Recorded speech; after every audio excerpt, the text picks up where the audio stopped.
Lucky Bhaskar ప్రపంచాన్ని ఒక ordinary bank case అనుకుంది. కౌంటర్ వెనకాల కూర్చున్న ఒక సాధారణ మనిషి అనుకుంది. కానీ ప్రపంచానికి తెలియంది ఏంటంటే ఆ కౌంటర్ వెనకాల కూర్చున్నది సాధారణ మనిషి కాదు, ఒక నిజమైన మాస్టర్ మైండ్. భాస్కర్ ఒక ఆర్డినరీ క్యాషియర్ నుంచి ఒక మాస్టర్ మైండ్గా ఎలా మారాడు? అతని ఫస్ట్ వెపన్ ఎమోషనల్ డిటాచ్మెంట్.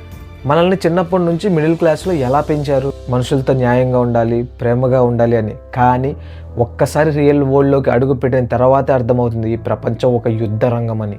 ఒక క్యాలిక్యులేటర్ని నువ్వు తిడితే అది రియాక్ట్ అవుతుందా, బాధపడుతుందా? లేదు, జస్ట్ క్యాలిక్యులేట్ చేస్తుంది. భాస్కర్ తన బ్రెయిన్ని ఒక క్యాలిక్యులేటర్ లాగా మార్చేశాడు. ఒక రోజులో ఒక అరగంట నాకు నచ్చినట్టు గడవలేదు, దానికి జీవితాంతం ఏడుస్తూ కూర్చోలేను కదా. బ్యాంక్ మేనేజర్ అవమానించినప్పుడు భాస్కర్ రియాక్ట్ అవ్వలేదు. తన ఫైర్ని మొత్తాన్ని ప్యూర్గా నెంబర్స్లోకి కన్వర్ట్ చేశాడు. ఇది నువ్వు లైఫ్లో నేర్చుకోవాల్సిన ఒక ఫస్ట్ రూల్. డబ్బుని చూసి భయపడకు, డబ్బుని పూజించకు. Money is just a tool.